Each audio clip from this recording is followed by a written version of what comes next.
चालू वर्षामध्ये ज्ञानोबरायाला अवताराला येऊन 750 वर्ष पूर्ण होतात. चालू वर्षामध्ये संत शिरोमणी नामदेव महाराज आणि संत जनाबाई आणि त्यांचं 14 जणांचं कुटुंब यांना समाधी घेऊन 675 वर्ष पूर्ण होतात. नाथांचे गुरु जनार्दन पंत यांना समाधी घेऊन 450 वर्ष पूर्ण होतात. पैठणला उत्सव आत्ता चालू आहे.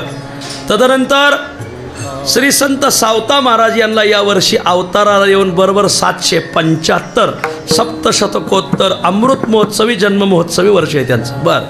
तदनंतर तपोनिधी नारायण महाराज देहूकर यांना अवताराला येऊन 375 वर्ष पूर्ण होतात आणि जगद्गुरु तुकोबरायचं सरतं 375 वैकुंठगमन 1606-7 मुहूर्त माझ्या जीवनातलं हे पहिलं उजेडलेलं वर्ष आहे. असं दिव्य भव्य वर्ष आहे आणि म्हणून आपल्या सर्वांच्या जीवनात हे दिव्य भव्य वर्ष उजेडलं आहे. सगळ्या महाराष्ट्राला जिथं जिथं टाळ वाजत असेल ते महाराष्ट्रातले असो, कर्नाटकातले, तेलंगणा, आंध्रा, गुजरातमध्ये वारकरी संप्रदाय आहे, मध्य प्रदेशात आहे, जिथं जिथं परराष्ट्रात असते सर्वाला आमंत्रण आहे की खूप मोठा उत्सव साजरा 4 उत्सव साजरे होतात. पहिला आहे भंडाऱ्या डोंगरावर, दुसरा आहे लातूरला, तिसरा आहे पंढरपूरला आणि शेवट आहे धुळ्याला. तर तुम्हाला सर्वाला विनंती की आपण सर्व मंडळींनी या उत्सवाचा लाभ घ्या. आता सर्वात पहिला उत्सव पुणे जिल्ह्याच्या वतीने, पुणे जिल्ह्यातली सगळी गावं, सगळ्या वाड्या, वस्त्या, तालुके आणि संपूर्ण जिल्हा, पुणे महानगरपालिकेतली गावं, पिंपरी चिंचवड महानगरपालिकेतली गावं सगळ्यांना एकत्र करून भव्य दिव्य उत्सव साजरा होतोय. 23 जानेवारी ते 31 जानेवारी 2 पारायण, 2 मंडप येतं. एका मंडपात गाथा पारायण, एका अभंगाला 1 वाचक आणि एका मंडपात ज्ञानेश्वरी पारायण ज्ञानोबरायचं 750वं वर्ष आहे. एका ओवीला 1 वाचक आहे. सर्वाला विनंती आपल्या घरातून एका तरी ओवीला न्याय देणारा एखादा तरी सदस्य आपण पारायणाला पाठवला पाहिजे. प्रत्येकाने निर्धार करा की मी ज्ञानोबरायच्या या भव्य आणि अनायासी हे पारायण भंडाऱ्याच्या पायथ्याला आहे. म्हणजे ज्ञानोबराय तुकोबरायचा प्रीती संगम आपल्याला पाहायला भेटणार आहे. सहसा भंडाऱ्यावर नेहमी गाथा पारायण होतात, माऊली ज्ञानेश्वरी पारायण होत नाही. आणि इतिहासातलं पहिलं पारायण एका ओवीला 1 वाचक असं पारायण भंडारा डोंगराच्या पायथ्याला संपन्न होतंय. त्यातच माघ शुद्ध दशमीचाही उत्सव आहे, वार्षिक उत्सव असतो तो माघ शुद्ध दशमीचा. त्यात जगद्गुरु तुकोबरायचा वसंत पंचमीचा जन्मदिवस आहे.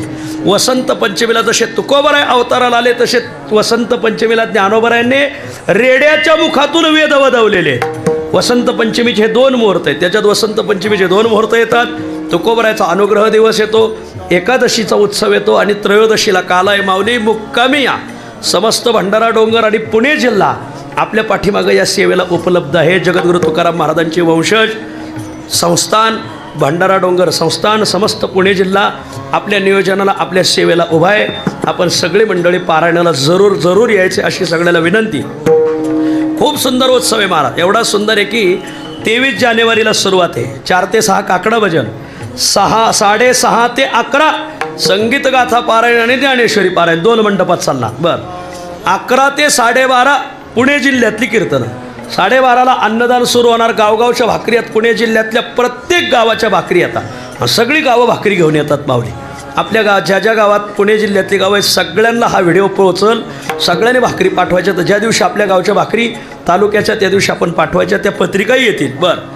तदनंतर 3 वाजेपर्यंत मग भोजन आणि वारकरी नित्यनेमाचं भजन. तदनंतर 3 ते 4 हरिपाठ, 4 ते 6 भंडारा डोंगरावर ज्ञानोबरायाचं चरित्र कथा आपल्याला ऐकायला भेटणार. तुकोबरायाला किती आनंद वाटेल महाराज, खूप आनंद. कारण तुकोबरायांनी ज्ञानोबरायाचा महिमा वाढवलेला आहे. समोरचा गाभारा मंदिर तुकोबरायांनी बांधलंय, तिथं नोंद आहे बघा गॅजेटमध्ये. 1 तुकोबरायांनी माऊलीचं मंदिर बांधलं. तो देहूकरांनी ज्ञानोबराय आणि तुकोबरायचा पहिला पालखी सोहळा सुरुवात केला. देहूकराच्या कीर्तनाची सुरुवात आजही ज्ञानोबरायाच्या अभंगाने, रूप पाहता लोचनी याने. आमच्या देहूकरात कीर्तनात ज्ञानेश्वर माऊली भजने, देहूकरात दिंडीत ज्ञानबा तुकाराम भजने. नाही ज्ञानबा तुकाराम भजनाचे जनकच तपोनिधी नारायण महाराज देहूकर आहेत. असं ज्ञानोबरायचं आणि एकादशीचं इथलं कीर्तन देहूकरांच्या तर्फे तुकोबरायांनी ज्ञानोबरायची खूप सेवा केलेली आणि ते सेवा फेडावी, ते ऋण झालं तुकोबरायावर.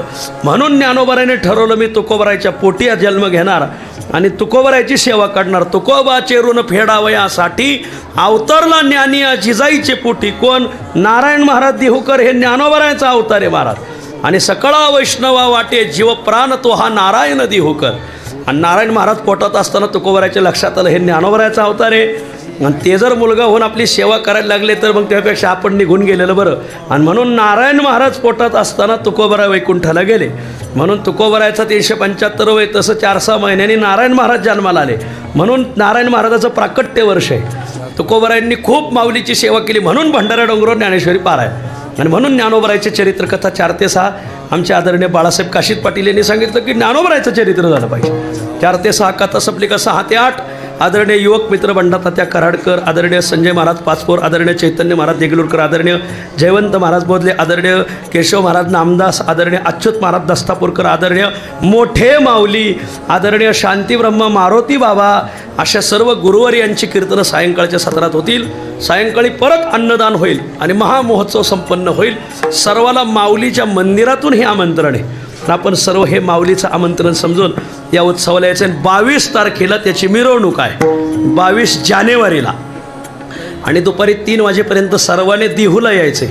आणि 3 वाजता मिरवणूक निघेल. 375 पताकावाले पुढं चलतील, त्याच्या पाठीमागं 375 महिला तुळशी घेऊन, त्याच्या पाठीमागं 375 मृदंगाचार्य मृदंग घेऊन, 375 कळशीवाल्या महिला, 375 टाळकरी, 375 चोपदार, 375 कीर्तनकार, 375 तुकाराम नावाच्या व्यक्ती, 375 नारायण नावाच्या व्यक्ती, 750 ज्ञानदेव ज्ञानेश्वर नावाच्या व्यक्ती, 675 नामदेव नावाच्या व्यक्ती, 675 जनाबाई नावाच्या व्यक्ती, 750 भेटले तर सावता नावाच्या व्यक्ती. पण सावता भेटणं जरा जड आहे, एवढं नाव सापडत नाहीत एवढं. आणि असे नारायण नावाच्या व्यक्ती 375, जनार्दन नावाच्या व्यक्ती, मग रथात पादुका, आणि मग मोकळा समाजन. अशी मिरवणूक 3 ते 5 मिरवणूक, 5 ते 5:30 रिंगण, आणि मग 5:30 ते 6 शांतीब्रह्म मारुती बाबांच्या हस्ते या आलेल्या सर्व भाविकांना श्रीफळ प्रसाद, जे पखवाजे गायक वादक विनेकरी गावगावचे येतील त्यांना. आणि 6 ते 7 1 तासभर शांतीब्रह्म बाबांचं कीर्तन. पहिल्या 22 तारखेलाच सुरुवात याची. तर सर्वांनी 22ला मुक्कामी या दुपारी 3 वाजेपर्यंत, आणि या उत्सवाचा लाभ घ्या. आपल्या भागात जेवढे ग्रुप आहेत त्या ग्रुपवर हा व्हिडिओ टाका. ही ज्ञानोबराय तुकोबरायांची सेवा समजून जास्तीत जास्त हा व्हिडिओ महाराष्ट्रात जिथं जिथं टाळ वाजवतो तिथपर्यंत पोहोचा, अशी सगळ्याला माऊलीच्या मंदिरातून प्रार्थना.